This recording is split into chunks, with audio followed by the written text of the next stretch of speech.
Antonio Living starts right now.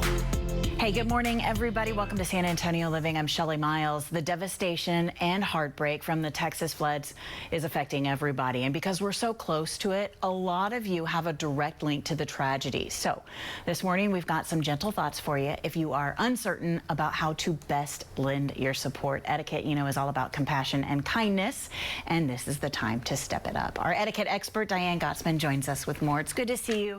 Thank you for coming in this morning. Thank you for having me. Absolutely. This is such an important topic. Yeah, it really is. A lot of people want to help. They want to talk about it, but they don't know the best way to approach it. And so we're going to share some thoughts with you this morning. Number one, you say, reach out privately. Yes, absolutely. So I know many people use social media for communication, and that's fine.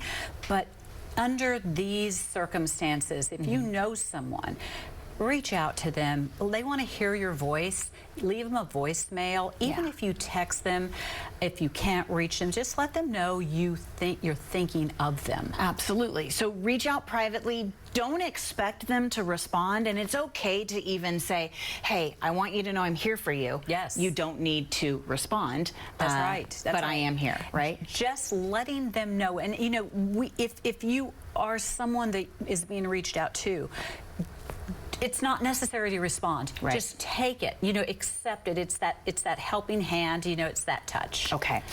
Something else you can do, of course, is offer practical support. What does that mean? That means that yes, you're thinking of them. You're reaching out, but they may need assistance. Yeah. They may need you to do something as simple as walking their dog, a hot meal, taking their children on an errand.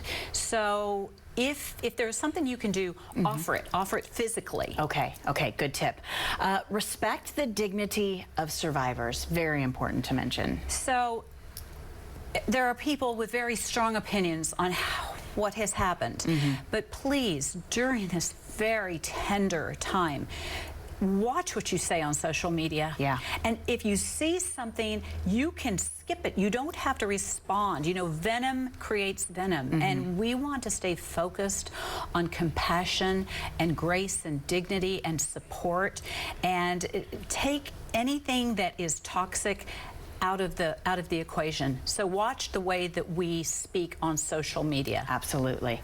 Another thing that you can do if you want to get involved is seek out local relief organizations. We've talked about several here. The Kerr Relief Fund, the Food Bank is doing a lot. Yes. Local is very helpful. Is very helpful. And you know, I think it's important to remember that monetary donations are so important because we want to give and we want to take things to organizations.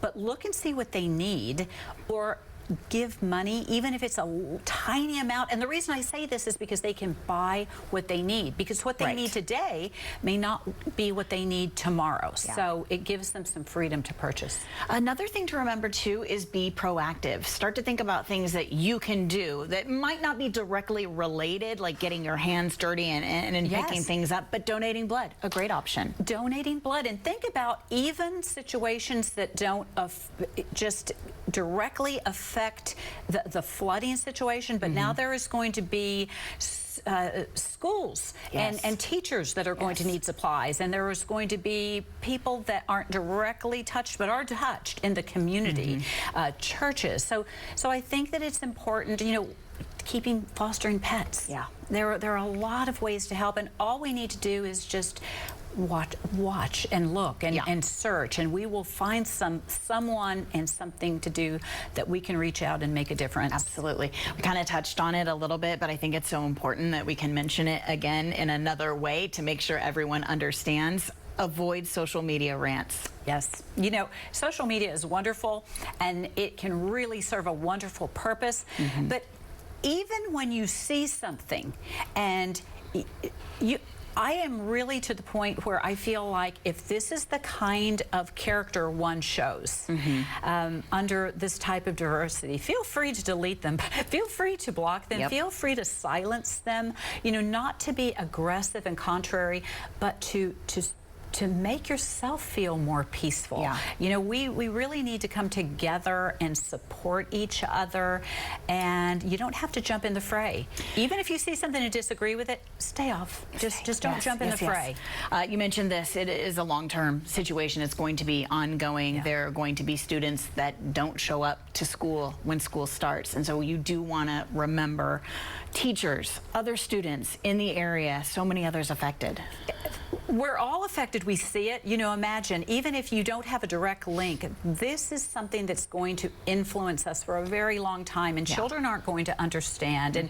And people that are not even directly associated are still going to have some struggles. So feel free, please reach out to someone who can help you. You go to your church, you go to your school, you go to a pastor, you go to counseling. So seek help if you're feeling emotionally vulnerable. And this is a long-term journey. So even when things have settled down, there's still people that are feeling the struggle. So don't lose track of them. Touch base and say hello. Touch base and just sit with them. Take them to lunch. You know, it's a cup of coffee, a text, and stay connected.